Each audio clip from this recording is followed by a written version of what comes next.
dizer que você precisa de uma cláusula pétrea para ofertar ou dizimar, para ser generoso. Você precisa de uma lei que estimule a sua generosidade. Queridos, deixa eu dizer para você uma coisa. Nós entendemos muito mal a lei de dízimos, de ofertas, a lei da generosidade. Nós entendemos completamente errado. A oferta precisa sair do seu coração antes de sair do seu bolso.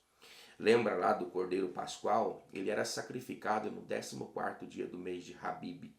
Mas Moisés instruía que os israelitas colocassem aquele cordeiro 4 dias antes do seu sacrifício, dentro de casa, para que ele pudesse ganhar a estima do coração daqueles que o sacrificariam. A proposta da oferta sempre foi fazer com que ela saísse primeiro do coração da pessoa, depois sair do bolso. Quando eu procuro meios de tentar evitar com que esse culto seja celebrado, qual culto? O culto de ofertas, de dízimos, a contribuição, a generosidade que eu preciso me manifestar diante de Deus e daqueles que estão comigo na minha convivência familiar, é porque de fato eu não tenho ainda a compreensão cabível desse tipo de culto, desse tipo de manifestação voluntária. E compreender o profeta Malaquias não é simplesmente compreender cláusulas, leis, rigores atenuantes que foram utilizados pelo profeta.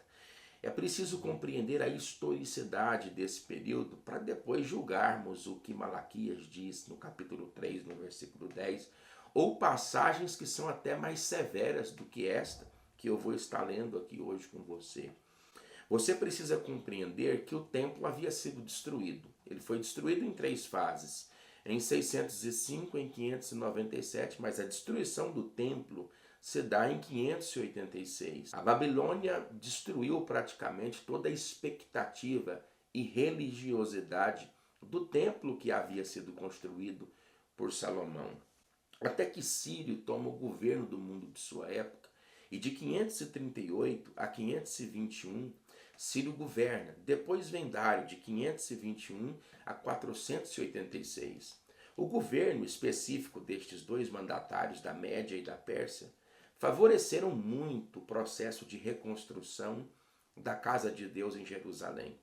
Primeiro foram permitidos que Zorobabel, o governador, e Josué, o sumo sacerdote, desse iniciativa ao processo.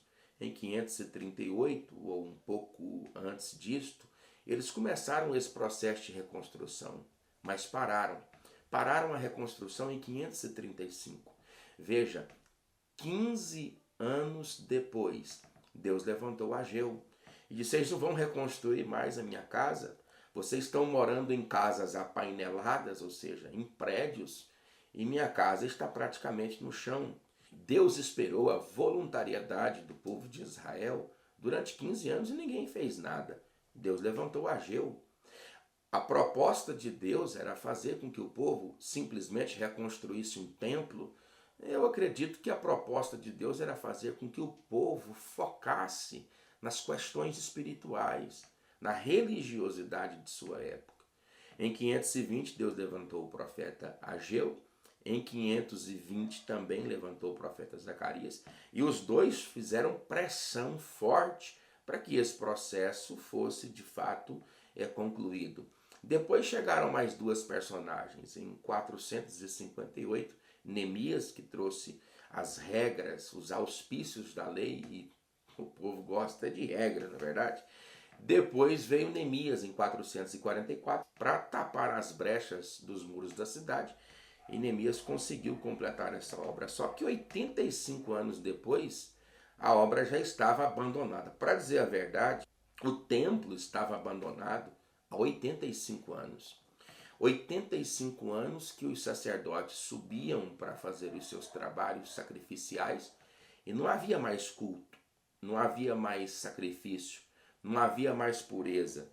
Tanto é fato aqui, que entre os anos 400 e 450, ninguém sabe ao certo, o que se sabe é que Malaquias é a última voz profética do Antigo Testamento. Você pode ver aqui no verso 8 do primeiro capítulo de Malaquias que Deus traz uma contundente reclamação com os filhos de Israel.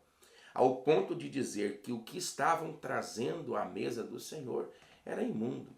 Eu fico me colocando também na posição do sacerdote dessa época, porque ou o sacerdote aceitaria o animal que era imundo, o animal que era cego, o animal que era coxo ou o animal que era destroçado.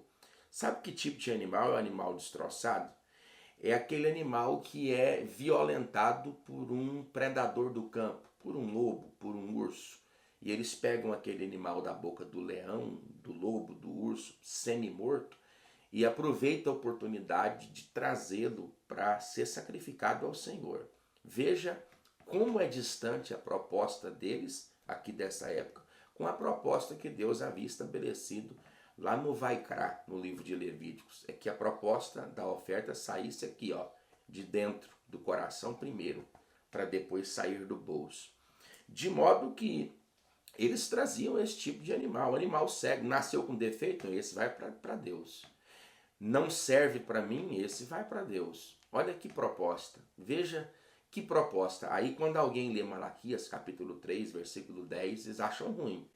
Porque a proposta da oferta que os israelitas traziam não correspondiam com a realidade daquele que ofertava. É preciso fazer que a oferta corresponda à nossa vida. Quer uma passagem pior do que essa? Mais severa do que essa? Está aqui, ó, no verso de número 9 do capítulo 1 de Malaquias. Agora, pois, suplicai o favor de Deus que nos conceda a sua graça, mas com tais ofertas das vossas mãos, aceitará ele a vossa pessoa? Você precisa compreender algo importantíssimo sobre ofertas e dízimos que não é falado muito nos nossos púlpitos. A oferta do indivíduo precisa corresponder com a sua vida. Jesus disse isso. Jesus disse que a oferta precisa corresponder com a nossa vida. Jesus disse e o próprio Deus disse, desde que a oferta foi estabelecida, porque as primeiras pessoas que celebraram culto com ofertório foi Caim e Abel. Muitas pessoas, inclusive pregadores renomados, têm falo que Deus não aceitou a oferta de Caim porque não havia derramamento de sangue.